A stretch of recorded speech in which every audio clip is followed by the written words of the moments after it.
Hi, I'm Mike, owner of Mead.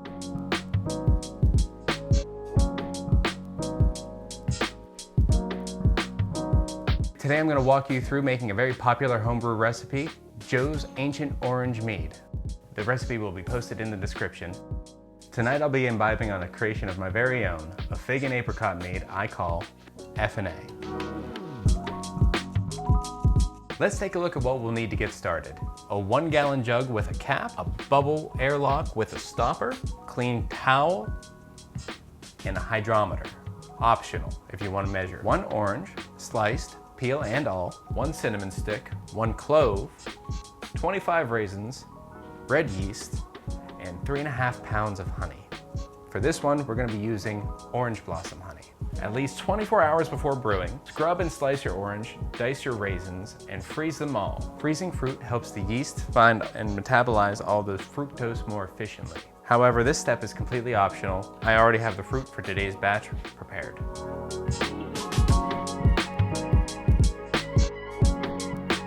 The most important step in any homebrew adventure is to sanitize your equipment. An infected batch can grow mold and make you sick. I prefer using this one-step cleaner. I put 1 tablespoon in a gallon of water and let everything rest for at least 30 seconds. A must is a honey-water mixture prior to the addition of yeast for fermentation. As you can see, I already have my honey measured, so I'll add my formerly frozen fruit from yesterday. Try saying that 5 times fast.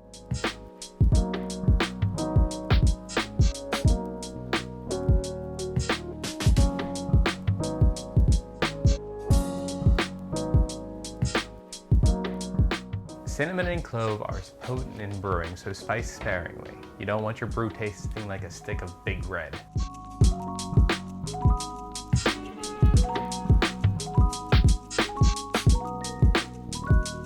Add water up to 2/3 of the way. Hotter water allows the honey to incorporate way easier. Place the cap on top and then shake vigorously until incorporated and aerated.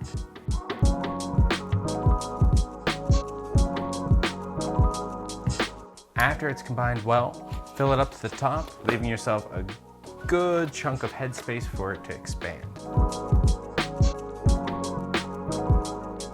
Optional step.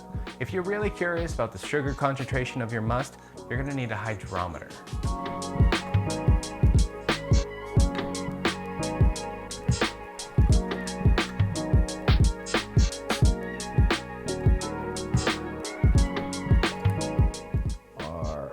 Specific gravity, or starting gravity, is 1.150. This tool tells us 2 things: specific gravity and potential alcohol content. Specific gravity describes the density of sugar in the solution. Taking specific gravity readings regularly will tell you when the fermentation is complete. As the yeast replaces the sugar with ethanol, the density decreases and the alcohol content rises. The 4th and final step: pitch your yeast and put it away.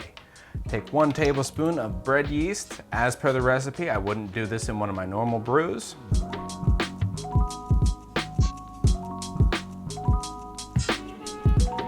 But that's what the Joam calls for. Then you place on your air stopper. After you place on the air stopper, put it someplace dark where you can forget about it for a good 2 months. Thank you for watching. If you enjoyed this video, like and subscribe. We'll revisit this in a couple months. If you're in Pennsylvania and would like to try our mead, go to marymeadery.com and place your order today.